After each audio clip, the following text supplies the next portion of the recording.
Madame la directrice de la composante civile de la force en attente de la CEDEAO, Monsieur le directeur Afrique représentant le ministre des Affaires étrangères du Mali, Monsieur le représentant de l'Union africaine, Mesdames et Messieurs, honorables délégués des pays et organisations ici représentés, Mesdames, Messieurs, je voudrais, à l'entame de mon propos, vous souhaiter, au nom du président de la commission de la CEDEAO, Son Excellence Kadri Désiré Ouédraogo, la bienvenue. Cordiale dans cette belle capitale d'un grand pays au passé glorieux qu'est le Mali, pour prendre part à cet atelier de sensibilisation sur la dimension civile de la force en attente de la CEDEAO. C'est le lieu et l'occasion de remercier très sincèrement les hautes autorités du Mali pour avoir bien voulu accepter, abriter cette rencontre qui, j'en suis sûr, marquera d'une pierre blanche les annales de la force en attente de notre région ouest africaine, qui se veut un laboratoire par excellence de l'autogestion sécuritaire dans le cadre de l'architecture de paix et de sécurité de l'Union africaine. Car comme vous pouvez le constater, l'implication de la société civile aux côtés des représentants gouvernementaux traduit bien la volonté de la CEDEAO de compléter son dispositif de prévention, de gestion des conflits et de promotion d'une paix inclusive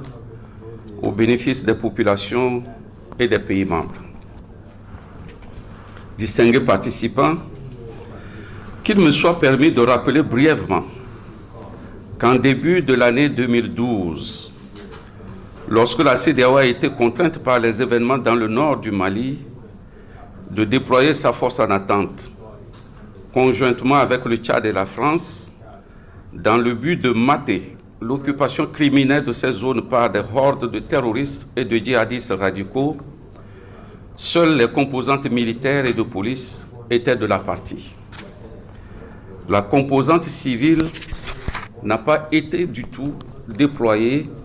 et cela a été particulièrement souligné dans les différents exercices d'évaluation post-opération.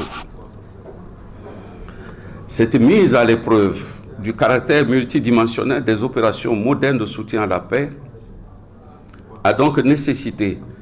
la mise en place formelle de la composante civile en octobre 2013 au sein de la force en attente de la CEDEAO, avec l'arrivée de 4 civils chargés de renforcer la cellule de planification. Ce dispositif comprend le chef de la composante civile, un responsable de l'enregistrement et de la formation, un officier chargé de la logistique, ainsi qu'un autre pour la planification et la coordination. Aujourd'hui, plus que jamais, et en raison de la situation sécuritaire assez instable dans notre région, il n'est plus permis d'aborder la problématique des conflits uniquement que du point de vue militaire. D'où la nécessité d'assurer désormais des approches plus globales et intégrées dans la réponse à nos défis communs de sécurité. Ainsi, la présence de civils au sein de la force en attente de la CEDEAO est non seulement une victoire importante pour nous, mais aussi une première étape d'une série d'améliorations qu'il conviendra d'accomplir. Since the coming on board of the civilian planning element of the ECOWAS Standby Force, they have placed a number of operational concepts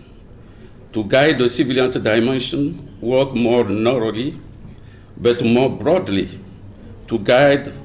multidimensional and integrated approaches in the planning and conduct of ECOWAS peace support operations. To the former point, in the last few months, a priority for the civilian component has been the development of a policy framework that will guide and inform all civilian aspects of ECOWAS mandated peace support operations. The ESF Civilian Dimension Policy Framework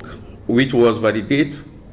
in July 2015 by our member states, draws significantly from the African Standby Force civilian dimension policy framework, albeit with modifications as necessary to reflect the regional character and particularities. Indeed, it was the intention of the African Union in the establishment of the ASF civilian dimension policy framework that the regional economic communities and regional mechanisms adopt and domesticate the framework.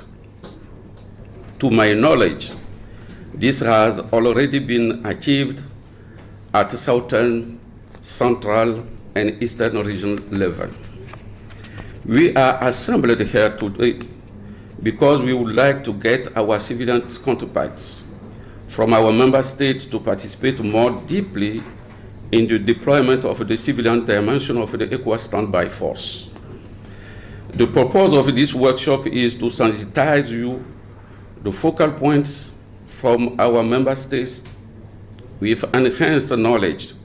of the existence of the civilian dimension of the ESF and the African Standby Capacity roster. Your expertise and experience as nominated focal points is much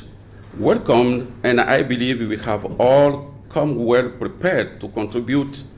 meaningfully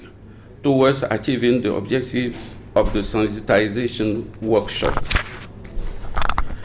Distinguished participants, ladies and gentlemen, the one significant but often overlooked development in peace support operations, which I have alluded to earlier on, is the transformation from military to civilian-led multidimensional missions, and within the context, the increased relevance of non-military personnel in supporting countries on their journey from conflict to sustainable peace.